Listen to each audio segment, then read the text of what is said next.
Hi, readers. I'm Jordan. And I'm Katie. And welcome to Not Another Heroine, the podcast where we break down the best and worst fictional heroines, those swashbuckling ladies who have to work a little harder than expected for their happy ending. Want to see what's next on our TBR list? Subscribe to us on YouTube or follow us on Instagram for a sneak peek at upcoming content or to help us pick our next book.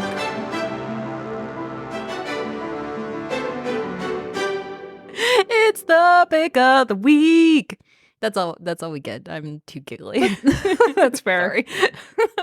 We had a little snafu. Just a little bit. I think I got the snafu on record. Oh no. Because I hit the button as I was doing the thumbs up. Oh god. Yep. We'll see what happens on It's the fabulous. Everything is fine.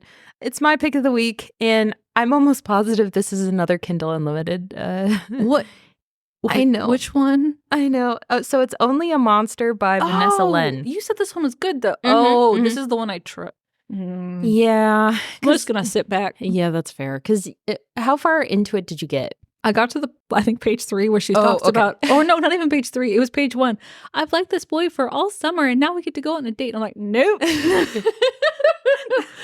That's fair. You're like, did you watch that TV show in the early 2000s? Like Next, but it's like the Next Bus or something. And you get off the bus and it's a girl trying to find a boyfriend or vice versa. And like the girl like gets off the bus and like they immediately are like, next.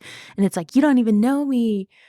Okay. I feel like this is a cultural divide. Like, whose line is it anyway? Only. Yeah, Yeah. apparently. I hope everybody else knows what I'm talking about. She just nexted my book after like 0.2 seconds, but Sorry. it's fine. I thought it was pretty good. It is, I will say, slow for the first like 30%. Like you kind of. Why is it slow?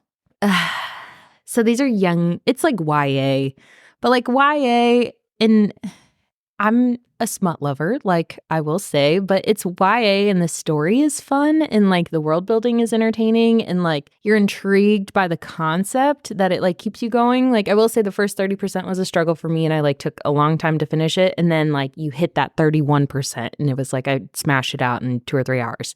It kind of gave me, not that I got very far, but vibes of Holly Black's setups. I could see that. Yeah. It's a little bit less dark, I think, than Holly Black normally, but it is similar to kind of that vibe of like younger adult, like their lives, but then add magic.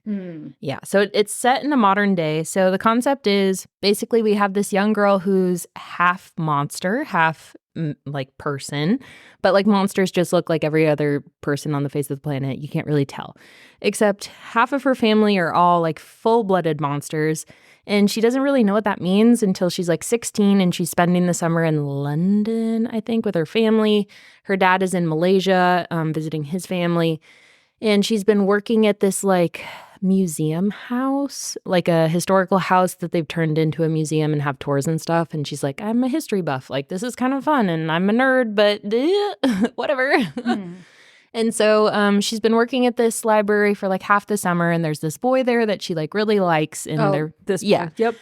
It's kind of cringy, but it sets the story off like immediately. So she has this date. She's really excited. Her, family's teasing her about it. And she's like, okay, I'm going to go. I'm early, but whatever. And so she's going to meet him at this like pizza place or something. And she's walking down the street and she has this interaction with like a drunk guy. And this scene is written so like viscerally that you totally get flashbacks to being 16 and like having to interact with full grown adult men and like that panic. Like that scene was written really well. So she has this altercation with a drunk guy and he kind of like falls on her and she touches his neck somehow when they're like falling. And then all of a sudden everything goes black and then it's nighttime and the guy's gone. She like doesn't know what happened. Her phone is like almost dead and she has like a bunch of texts from the guy that she was supposed to meet. And he's like, where are you? Like, are you gonna come? And she's like, what the fuck happened? She goes home. Her grandma's like waiting up for her. And basically, she like realizes what being a monster means is like you can steal time from regular humans and use it to time travel. That's the concept. Fuck. Okay, that just got a whole lot more interesting.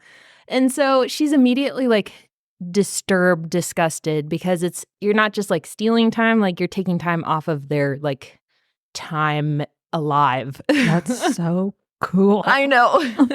And so basically she's like freaked out, disgusted. She missed her date. So she like, is panicking and she's like, hey, like, I'm sorry. And then she falls asleep, wakes up, goes to the house to do like another shift or whatever. And so she gets to the house. It's like kind of late in the day because she fell asleep, etc., whatever. And the guy is there and they kind of have like, oh, I'm sorry. Like I had this family thing happen. Like I can't really explain to you that like I'm a monster and like I stole time from someone and like time traveled for the first time. So like, you know, it's just a family thing. You know how it is. And they kind of get over it. They have their first cute little kiss. But then these people start popping up in the front yard. And they're like, the museum's closed. Like, we kind of spent too much time here. We should leave. Like, who the fuck are these people? And then they start coming into the house. And they're like, ooh, we should probably, like, get away before, like, whatever's going on. They immediately get kidnapped and taken into this, like, big, like, dining room where there's a bunch of, like, random people. And they all look a little bit out of place. Like, there's some people who have clothes on that, like, 1900s, 1800s, 1600s. And they're like, is this some kind of like weird historical reenactment thing that's going on like after hours and nobody told us about? Except they're all monsters and they're from like a rival family. And basically they realize, oh, this is one of I forgot what their family name is.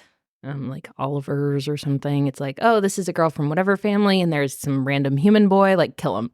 They can't know. Yeah. Immediately jump to murder. Except we get this like weird like switch moment where apparently the boy that she's been crushing on is like this like hero of destiny who's, you know, been prophesized. Is he a monster hunter? Yes. Of course. Of course. I know. Right. Okay. It does fit into those tropes and it sounds really like tropey and kind of like, ugh, when you're talking about it. But when you're reading it, it feels like YA at its best, like this is where the tropes come from. I'm trying to channel my inner 15-year-old on this one. That's fair. But so basically she kind of like escapes because he is starting to like kill all these random people.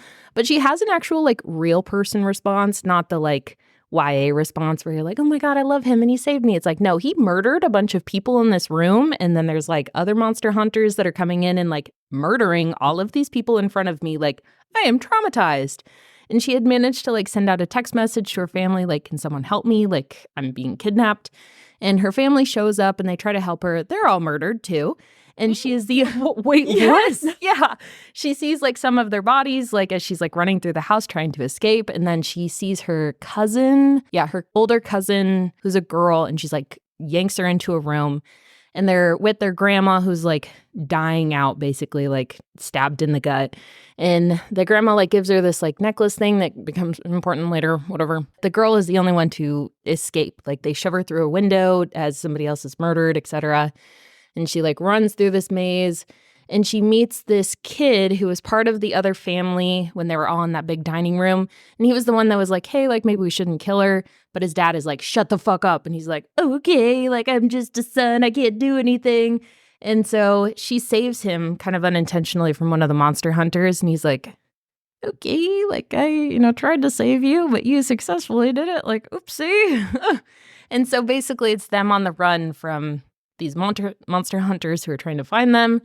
And after that, it kind of gets into the like political intrigue part where they realize that it was kind of like the family was set up because like this event wasn't foretold in any of their like history books because they've kind of written out everything that's ever happened in history. So if they like jump in time, they know like what's supposed to happen. Mm-hmm. And nobody knew about this whole family getting murdered. It's like, this is a big deal. This is a very like high ranking family. And they realize it's like a setup by basically the monster government to like get rid of them. And they're like, what the fuck? Like, why? What is happening? And yeah. And then basically they kind of go into this like political intrigue. They like have to go into this castle to like find this guy who knows like the real timeline because apparently they're in like a fake timeline. It's confusing. Oh my God. It just keeps getting more added on. Yeah. It's like YA, but like the fun, like this is why we started reading fantasy YA, where it's like, this is so much going on, but like you also love it. And you're like, this is crazy, but also really fun. And like, I don't mind the fact that she's 16 because she's having like real emotions. Like I too would be traumatized by a bunch of people being murdered. It was fun. So what is her like character type, like as a heroine? I will say she is a little bit frustrating, like later in the series because she kind of has all these like jumps to conclusion, like, oh, we're going to do this. And people are like, no, like that doesn't really work. Like you don't know anything about our world. You can't just decide you're going to do this. Like that's being stupid. And she does it anyway and it somehow works out. That kind of YA that's always like a little bit frustrating. But the world building and the characters around her like kind of keep that to a minimum-ish. But I have noticed that's like a little bit ugh. But I will say that she's actually written like a 16-year-old. Because, you know, there's some YA that you're like, this is a 28-year-old person in a 13-year-old body. We've read that several times. Okay. Yeah. So it has a lot going on, but it's like fun. And there's a lot of cool like secondary characters. Like there's this big drunk guy that they meet who, you know, is kind of a lout and he was fired from being a castle guard. But we realized that like he was in love with this guy who got like kidnapped for his powers. And so he felt like he failed his lover. And so that's why he's like a drunk. And then they give him a second opportunity and they're like, I don't know if I trust him or not, but he's actually like a good guy. So it's like these fun secondary characters. And the guy who, you know, tried to stand up for her, but like the dad told him no. He like has this whole kind of like story arc of being like a little bit of a coward and like wanting to do the right thing, but then like finally getting the opportunity to do like the right thing. But then it like backfires and it's, I don't know, it has all these like cute little like fun stories in it that you're like, oh, lessons learned. There's so much going. So, I don't know why, but I'm getting vibes of Divine Rivals. I could see that. Yeah? Yeah, it's like not at all the same. No, like not even close. But it's like the same kind of like feel of like a YA book that, yeah, it's like romance. This is like lessons learned and like finding yourself under fire and like in these stressful situations and like what happens and who you are at the end. And it's a similar kind of like, you know, YA story trajectory. But yeah, it was satisfying.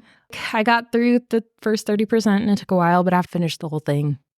That seems to be a pattern, though. Like they try to, they have all of the action planned out, and they need to get it rolling. Yeah, and that's where it's slow. Yeah, but it was fun, and it was kind of similar to A Deadly Education by Naomi Novik. That is okay. So I still have to read that one because you've recommended that several times. Yeah, I feel like if you didn't like this one, you probably won't like that one. That one is like a better version of this one. But that one's similar. There's magicians and kids have to go into this like special school that's in not space, but in like a space in between worlds because like monsters will eat them otherwise. And the schools are super fucked up. But it's similar. Okay. Is there an older audience book that's similar? So I will say it's similar to The Hunger Games by Suzanne Collins. That's still pretty young though. Yeah. But I mean like, for people that read that book, this one is a similar book, and I feel like that one's older. But I don't have a for older audience. The Atlas 6 was my third one by Olivie Blake. Yeah. Right? Okay. And that one's definitely a lot older because I think they're in their like mid-20s, I think, in that book. I haven't read that one, but I've read the synopsis, and it does sound very similar. That one's good. It's like has some like too many POVs. Like there's 6 different That's people. why I haven't read it. I do not like that many POVs. It was kind of exhausting to read, but it has a similar kind of like dark spooky YA vibe, but like a little bit more maybe violence and sex in it. Okay. You know. So that's probably like an older version, but it's just so cute and like YA and like but like disturbingly deep, and you're like, oh, okay, I have an existential crisis for the next like 2 or 3 weeks. That's fine. Like, cool. But it was, I don't know, it was like, only Katie, readers, only Katie would describe a book called Only a Monster. It was just so cute. Yeah, I don't know, because it really wasn't, like, cute isn't even the right word, but that's the first one that comes to mind. But like, that's the feeling. Yeah. Like, when you're talking about the book, I know what you mean. Like, the book maybe, and the story itself is not cute, but the feeling it gives you is like, oh, like nostalgic kind of. Yeah. Okay. Yeah. And it's fun too because the romance part of it is like the hero, the girl, and then the like, you know, prophesized hero or whatever. They're supposed to be soulmates, but like this timeline is corrupted, and so they're like mortal enemies. And so it's like they like each other and they know they're supposed to like each other and they're drawn to each other, but there's other events that are keeping them in the way, and they keep like ending up on the other side of things. But then we have this other guy who's like maybe a love interest, but like he isn't supposed to be. Oh, is this a series? I think there's 3 of them, but you can read the first one and feel satisfied. Okay. Yeah. So I don't know. It has like fun other stuff going on. Yeah. You don't sound convinced, but no, this book will not be happening for me. That's fair. But I'm glad we finally got to a book that is like got a good review from us. I know, because I feel like we've done like back-to-back, like not good ones. Yeah, we were definitely in some sort of slump. I think it started with the soul one. Yeah, that's fair. That's a big slump to come out from. Yeah, we were dying. See, it makes sense that I needed a YA book to like refresh my palate of like, okay, this is like a book. You needed to clean your mind a little bit. Yep, yeah, because that for sure traumatized me. Oh, So, God. yeah, if you also felt, in an era of trauma, you can jump to this book and feel okay. Yeah, that's fair. I cannot really understand that, but yeah. So from Katie's shelf to yours. we'll see you on the next page.